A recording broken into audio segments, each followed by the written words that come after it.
Hey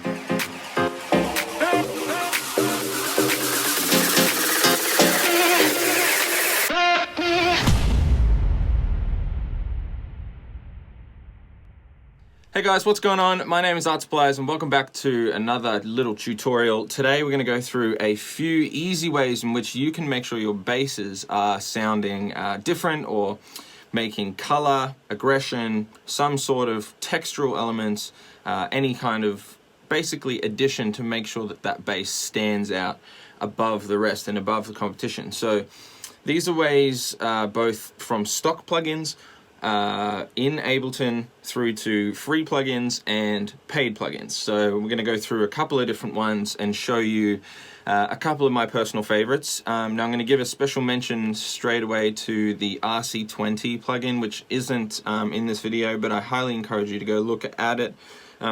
Does exactly what we're talking about here and gives some sounds, some great color and stuff, but I wanted to focus more on the sort of aggression and sort of bass house, or really any kind of more aggressive bass sounds in this video.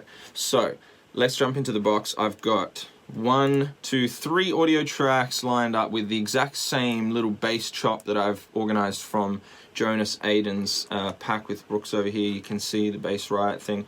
So if I've got it looped over, let's listen to what it sounds like stock standard.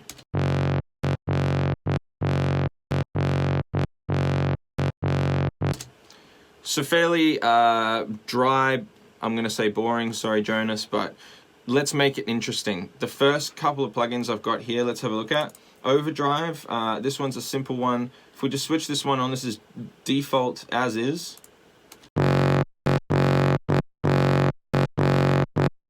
So that's on and then off.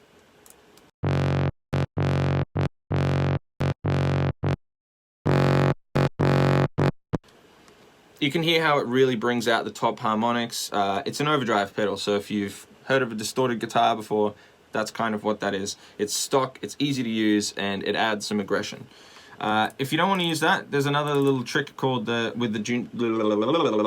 dynamic tube. Okay, if we come up and have a look at the dynamic tube in here, we can see there's a whole bunch of different things in here already. So we can go discrete, beat dirt, for example, put this on and have a listen. First without.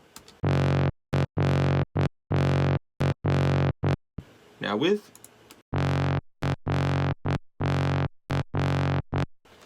Changes the overall feel of it. Let's drag another one on.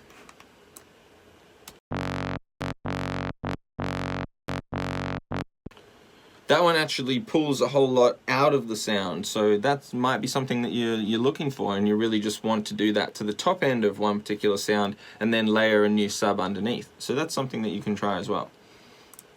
The third one is Corpus. These are all in audio effects in Ableton. Let's go and find that one first and foremost. Let's have a look at the menu. So there's heaps of different things that you can choose here. Say for example we wanted a metallic resonance in the sound. So off, on. Now that's obviously all the way up on 100%, so you could tone the filter and all this type of thing all the way back. So let's play around with this and have a look.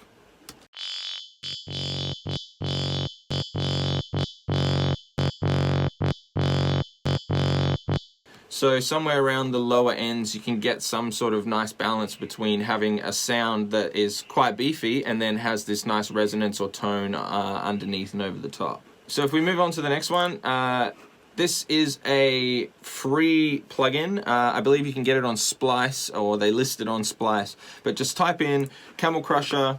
Let's bring it in here. So this is Camel Crusher, and it is a wonderful plugin for making sure that basses have that sort of added aggression. Let's switch tracks over here.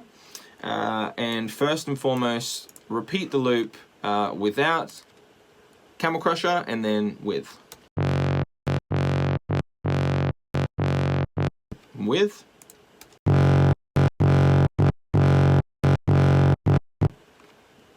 Like no comparison. And in here we've got some amazing presets, so you can have a look. There was you know, quite a few that they're loaded up already with. Some that sound really quite nice. I use this Tube Warmth one quite a fair bit. British Clean is a really nice one, and Annihilate. They're all nice, heavy overdrive, distorted kind of sounds. And then it's also got some compression and filtering, which you can play around with as well as obviously changing the volume and dry wet in the mix. So that one's a really helpful one. I'll try link all of these down below. Well, that one in particular, the other ones should be in Ableton.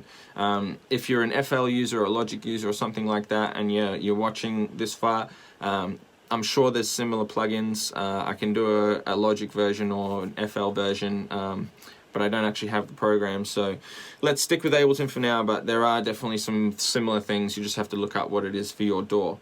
Now, number 3, one of my personal favorites. This one's a paid plugin.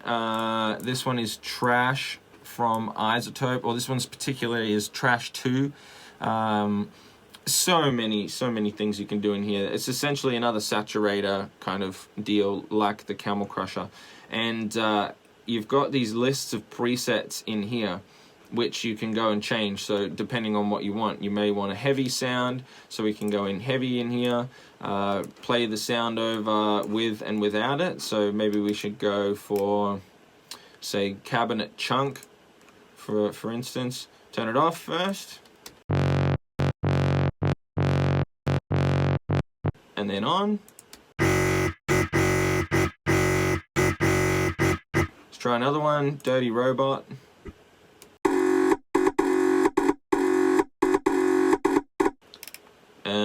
Heavy Duty. Just Old Vinyl.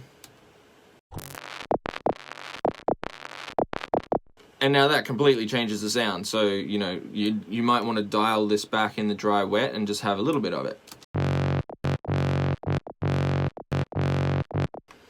So that's why I like Trash 2. It's an amazing plugin from iZOTOPE. I'll link that one down below as well. That is a paid one, although there are always some good deals on. So always look out for that amazing plugin. As I said earlier, the RC20 is another honorable mention. Really good plugin for coloring up sounds, more so for kind of leads and keys and synths and things like that. But these for bass, you can't go wrong. From free all the way up to paid plugins, we've got you covered. There's no reason why you can't come up with creative versions of your basses that sound aggressive and sound tight. So let me know below if you learned anything, if you have any tips that you guys use for your basses. Otherwise, thanks for watching, and we'll see you again very soon on another video. Thanks.